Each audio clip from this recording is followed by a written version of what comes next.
Video like जरूर कर लीजिए और ऐसे वीडियो लगातार फ्री में पाने के लिए चैनल को तुरंत सब्सक्राइब कर लीजिए और बेल आइकन को जरूर टैप कर लीजिए ताकि आगे भी सारे वीडियो आपको मिलते रहे। यूट्यूब में फॉलो करते हैं तो प्लीज ये वाला फ्री टेलीग्राम चैनल जरूर ज्वाइन कर लीजिएगा। सारे नोटिफिकेशन सारे अपडेट यहीं पे आते हैं, ध्यान रखिए। नमस्कार दोस्तों, एग्जाम प्रिपरेशन में एक बार फिर से आप सभी का स्वागत है। और आज मॉडर्न इंडियन हिस्ट्री में नया टॉपिक है गांधी जी और उनके प्रारंभिक आंदोलन हम लोग देखने वाले हैं।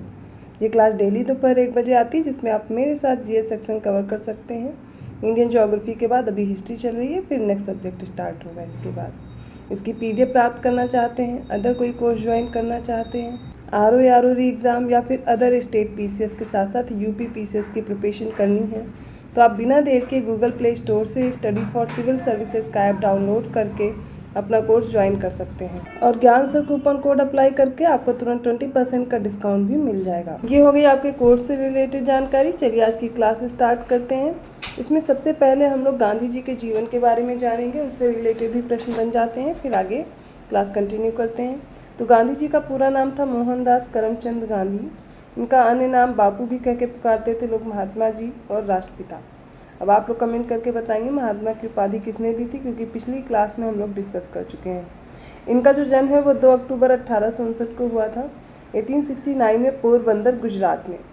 इनकी प्रारंभिक शिक्षा राजकोट में हुई और इनके कॉलेज का नाम था समरदास कॉलेज, भावनगर, गुजरात। इनकी पत्नी का नाम कस्तूरबा गांधी था और इनके पिता का नाम था करमचंद गांधी। और ये पोरबंदर जो वांकानेर और राजकोट था, इन राज्यों के दीवान थे।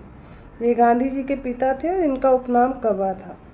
माता का नाम पुतलीबाई था। बच्चे जो इनके थे उनका नाम हरीलाल, मनीलाल, रामदास और देवदास गांधी था। इनकी मृत्यु हुई 30 जनवरी 1948 में दिल्ली में, और इनकी समाधि बनी है दिल्ली में, जिसे राजघाट नाम से आप जानते हैं। गांधी जी के राजनीतिक गुरु गोपाल कृष्ण गोखले थे और अफ्रीका में इन्होंने 1894 एडी में नटाल इंडियन कांग्रेस की स्थापना भी की थी और अफ्रीका में ही 1910 में टॉल स्टाई फर्म की भी स्थापना की थी। 1904 में महात्मा गांधी फिनिक्स, जो कि डरबन में है, दक्षिण अफ्रीका, इसमें 1904 में एक आश्रम की स्थापना करते हैं और इस फिनिक्स आश्रम को 27 फरवरी 2000 को दोबारा खोला गया था। फिनिक्स महात्मा गांधी द्वारा स्थापित पहला आश्रम था। फिर साबरमती आश्रम के बारे में जान लीजिए। भारत के गुजरात राज्य के अहमदाबाद जिले के प्रशासनिक केंद्र अहमदाबाद के समीप है, साबरमती नदी के किनारे पर। सत्याग्रह आश्रम की स्थापना सन 1915 में अहमदाबाद के कोशर नामक स्थान पर की थी महात्मा गांधी जी ने, और सन 1917 में आश्रम साबरमती नदी के किनारे वर्तमान स्थल पर स्थानांतरित हुआ था और तब से यह साबरमती आश्रम कहलाया जाने लगा। इसके बाद अगला आश्रम बना नील की कृषि करने वाले किसानों के लिए आंदोलन करने के उद्देश्य से 27 अप्रैल 1917 को। तो गांधी पश्चिम चंपारण के भीतरवा गांव पहुंचे थे और यहाँ बेतिया से 65 किलोमीटर या दूर है। वहाँ के मठ के बाबा राम नारायण दास ने गांधी जी को आश्रम के लिए ज़मीन उपलब्ध कराई थी, जिस पर 16 नवंबर 1917 को एक पाठशाला और एक कुटिया बनाई गई। इस तरह भीतरवा आश्रम वजूद में आया। सेवाग्राम आश्रम ये 1936 में गांधी जी द्वारा स्थापित किया गया अंतिम आश्रम था और काफ़ी महत्वपूर्ण था, जो सेवाग्राम में स्थित है। महाराष्ट्र के नागपुर से 80 किलोमीटर दूरी पर यह आश्रम बना हुआ है। नेक्स्ट है इंडियन ओपिनियन। ये एक पत्रिका थी या अखबार था। दक्षिण अफ्रीका में इन्होंने इंडियन ओपिनियन नामक अखबार निकाला था। ये गुजराती, हिंदी, तमिल और अंग्रेजी इन भाषाओं में प्रकाशित होता था। और गांधी जी ने लुई फिशर से स्वयं कहा था कि मैं सच्चा समाजवादी हूँ, और समाजवाद का अर्थ है सर्वोदय। तो गांधी जी के जो समाजवाद की झलक है वो मार्क्सवाद की झलक से आपस में मिलती है। 1893 में गांधी जी 24 वर्ष की उम्र में 1893 में एक गुजराती व्यापारी थे, दादा अब्दुल्ला। इनका मुकदमा लड़ने के लिए दक्षिण अफ्रीका अर्थात डरबन गए थे। यहाँ अफ्रीका में लगभग 21 वर्ष रहे और जनवरी 1915 में भारत लौटकर आए। जब भारत लौट कर के आए तो 1 वर्ष भ्रमण के पश्चात पहला सत्याग्रह था चंपारण सत्याग्रह।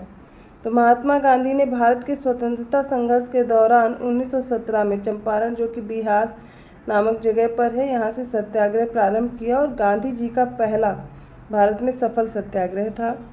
पुस्तक है unto this last. Mahatma Gandhi ने दक्षिण अफ्रीका में प्रवास के दौरान जॉन रस्किन की एक पुस्तक है अनटू दिस लास्ट पढ़ी थी और गांधी जी ने अपनी आत्मकथा में लिखा है इस पुस्तक ने उनके जीवन को परिवर्तित कर दिया था। ये रस्किन और टॉलस्टॉय से भी प्रेरित थे। तो धर्मनिरपेक्ष लेखकों में गांधीवादी विचारधारा को थोरो, रस्किन और टॉलस्टॉय ने सबसे ज़्यादा प्रभावित किया था। गांधी जी ने थोरो से सविनय अवज्ञा और करबंदी की प्रेरणा पाई थी। रस्किन से गांधी जी ने शारीरिक परिश्रम करना और आदर करना सीखा था। टॉलस्टॉय के प्रसिद्ध वाक्य ईश्वर का वास तुम्हारे भीतर है से गांधी जी काफ़ी प्रभावित हुए और अहिंसक असहयोग का आधार बना यही। चंपारण, अहमदाबाद और खेड़ा आंदोलन, ये सारे आप देखेंगे शुरुआती इनके प्रारंभिक आंदोलन में से थे। 1917 और 1918 के आरंभ में गांधी जी ने 3 संघर्षों, जिसमें सबसे पहला है चंपारण आंदोलन बिहार में, अहमदाबाद और खेड़ा आंदोलन है गुजरात में। तो गुजरात में ये होने के बाद तो आप देखेंगे 1918 में ये था और 1917 में चंपारण में। तो इन तीनों में इन्होंने हिस्सा लिया था। चंपारण तथा खेड़ा आंदोलन किसानों का आंदोलन था, जबकि अहमदाबाद का आंदोलन औद्योगिक मजदूरों का आंदोलन था। पंडित राजकुमार शुक्ल ने इन्हें आमंत्रित किया था। तो महात्मा गांधी को चंपारण आने तथा कृषकों की समस्या की जांच करने के लिए पंडित राजकुमार शुक्ल ने राजी किया था तथा चंपारण की समस्या की जांच में गांधी जी के सहयोगियों में आचार्य जे.बी. कृपलानी थे। इनके साथ डॉक्टर राजेंद्र प्रसाद थे, महादेव देसाई थे, C.F. एंड्रूज थे, डॉक्टर अनुग्रह नारायण थे और राजकिशोर प्रसाद, H.S. पोलाक, ये सारे लोग इसमें शामिल थे। चंपारण सत्याग्रह इन्होंने किया, लेकिन इसका N.G. रंगा ने विरोध भी किया था। तो N.G. रंगा ने महात्मा गांधी के चंपारण सत्याग्रह का विरोध किया था, जबकि रविन्द्रनाथ टैगोर ने चंपारण सत्याग्रह के दौरान ही इन्हें महात्मा की उपाधि दी थी।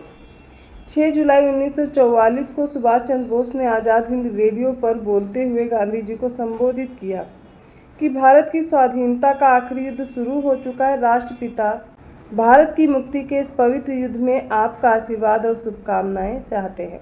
तो महात्मा गांधी को सर्वप्रथम राष्ट्रपिता सुभाष चंद्र बोस ने कहा था। महात्मा गांधी को यंग इंडिया नामक पत्रिका में 3 लेख आर्टिकल लिखे थे इन्होंने, जिसमें इन्हें दोषी माना गया। Tampering with loyalty, a puzzle and its solution, shaking the men's, ये इनके तीनों लेख थे। महात्मा गांधी के सत्याग्रह के प्रमुख सिद्धांत थे सत्यवादिता, अहिंसा और निडरता। हिंदू मुस्लिम एकता और महात्मा गांधी के आदर्शों के प्रसार हेतु सितंबर 1921 में मदरलैंड समाचार पत्र का प्रारंभ किया था मजहर उल हक ने। महात्मा गांधी ने विदेशी वस्तुओं को नष्ट करने को राष्ट्र के आत्मसम्मान से जोड़ते हुए कहा था कि विदेशी वस्तुओं की बर्बादी ही उनके साथ सर्वोत्तम व्यवहार है। गांधी जी ने जाति विहीन अछूतों की दशा में सुधार के लिए कठोर संघर्ष किया। गांधी जी कहते थे, हरिजन सेवा मेरा जीवन श्वास है, इसलिए इसके बिना मैं एक क्षण भी जिंदा नहीं रह सकता। गांधी जी की मृत्यु पर पंडित जवाहरलाल नेहरू ने कहा था, हमारे जीवन से प्रकाश चला गया है, हमारे चतुर्दिक अंधकार ही अंधकार है। मैं नहीं समझ पा रहा हूँ कि आपसे क्या कहूँ और कैसे कहूँ। राष्ट्रपिता जिन्हें हम प्यार से बापू कहते थे, अब हमारे बीच नहीं रहे। 1933 में गांधी जी को भाषण देने के लिए आमंत्रित करने वाले राजकुमार कॉलेज के प्राचार्य का नाम स्मिथ पियर्स है और ब्रिटिश के भर्ती सार्जेंट की उपाधि भी इन्हें दी गई थी। प्रथम विश्व युद्ध के दौरान सरकार को अपना सहयोग देने के कारण इन्हें ये उपाधि दी गई थी। कस्तूरबा गांधी एक भारतीय राजनीतिक कार्यकर्ता थीं और इनका विवाह मोहनदास करमचंद गांधी से हुआ था। भारत छोड़ो आंदोलन के बाद कस्तूरबा पूना के आगा खां पैलेस में हिरासत में लिए गए, अपने पति के साथ शामिल हो गई और यहीं पर 1944 में इनकी मृत्यु हो गई थी। तो ये कुछ प्रारंभिक आंदोलन के बारे में हम लोगों ने जाना, गांधी जी के बारे में। इसमें इनके प्रारंभिक जीवन के बारे में पता चलता है, इन्होंने कहाँ से शिक्षा ली, इनके परिवार के बारे में, प्रारंभिक आंदोलन जैसे कि चंपारण, खेड़ा, अहमदाबाद, ये सारे आंदोलन देखे। हरिजन के लिए भी इन्होंने काफ़ी चीज़ें की, वो आगे भी हम लोग डिस्कस करते रहेंगे। आई होप आपको वीडियो अच्छा लगा। अगर वीडियो अच्छा लगा तो प्लीज़ लाइक करना मत भूलिए, चैनल को सब्सक्राइब कीजिए और लोगों को शेयर करते रहिए। इसके अलावा आप इसकी डिटेल एनालिसिस के साथ क्लास चाहते हैं, PDF प्राप्त करना चाहते हैं या अदर कोई कोर्स ज्वाइन करना चाहते हैं तो आप गूगल प्ले स्टोर से ऐप डाउनलोड करके स्टडी फॉर सिविल सर्विसेज का अपना कोर्स ज्वाइन कर सकते हैं। इसके लिए आपको ज्ञान सर कूपन कोड अप्लाई करना है, 20% तुरंत डिस्काउंट भी मिल जाएगा। तो ऐसे ही कंटेंट के साथ मैं आती हूँ अगली क्लास में। तब तक के लिए धन्यवाद।